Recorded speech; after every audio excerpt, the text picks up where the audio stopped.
History records చూసుకున్నట్టయితే to be frank ఇండియాకి కష్టమే అనాలి. కాకపోతే క్రికెట్లో ఏ మ్యాజిక్ ఎప్పుడైనా జరుగుద్ది కాబట్టి హోప్స్ పెట్టుకోండి. డే 4 గేమ్ ఎండ్ అయ్యేసరికి ఆస్ట్రేలియా చేతిలో ఒక వికెట్ ఉంది అండ్ లీడ్ కూడా 333 ఉంది. మన బౌలర్ సిరాజ్ బుమ్రా ఇద్దరు కూడా బ్రిలియంట్ స్పెల్స్ వేశారు. బుమ్రా 4 వికెట్స్ తో శామ్ కాంటస్ కి గట్టిగా రివెంజ్ ఇచ్చేశాడు. సిరాజ్ మియా కూడా 5 స్పెల్ వేసి 3 వికెట్లు తీసుకున్నాడు. ఇండియా గెలుస్తుందా లేక ఆసీ గెలుస్తుందా లేక డ్రా అవుతుందా అనేది హిస్టరీ ఏం చెప్తుందో ఇప్పుడు క్లియర్ గా చూసేద్దాం. ఇండియా 300 రన్స్ ని టెస్ట్ లో చేజ్ చేస్తున్నప్పుడు 48 సార్లు ఓడిపోయాం, 32 సార్లు డ్రా చేసుకున్నాం. జస్ట్ 3 టైమ్స్ మాత్రమే గెలిచినాం. ఒకసారి గేమ్ టై చేసుకున్నాం కూడా. ఈ లెక్కను చూస్తే ఆల్రెడీ లీడ్ 333 ఉంది కాబట్టి మనం ఈ సినారియోలో గెలవడం కొంచెం కష్టమే.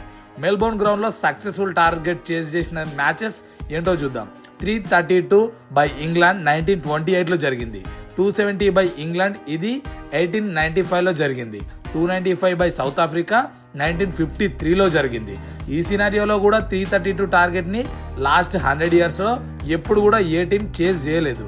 సో ఇక్కడ కూడా ఇండియా గెలవడం కష్టమే.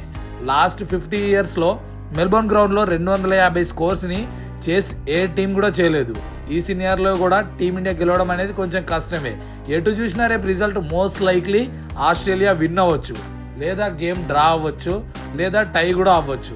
ఒకవేళ మన టీమిండియా గెలవాలంటే గ్యాబాలో జరిగినట్టు పంత్ మ్యాజిక్ లాంటి రేపు కూడా మన ప్లేయర్స్ లో ఎవరో ఒకరు చేసి చూపించాలి. అలా అయితేనే రిజల్ట్ ఏమైనా మారుద్ది. లేదంటే యాజ్ ఎక్స్పెక్టెడ్ ఆసీ వాళ్ళు విన్ అవ్వడం, లేదా గేమ్ డ్రా అవ్వడం, టై అవ్వడం జరుగుతుంది అనేది నా ప్రిడిక్షన్. మీ ఒపీనియన్ ఏంటి? ఇండియా గెలుస్తుందా లేదా అనేది కామెంట్ చేయండి. అలాగే మ్యాజిక్ చేయగల ప్లేయర్ ఎవరు అనేది కూడా గెస్ చేసి కామెంట్ చేయండి.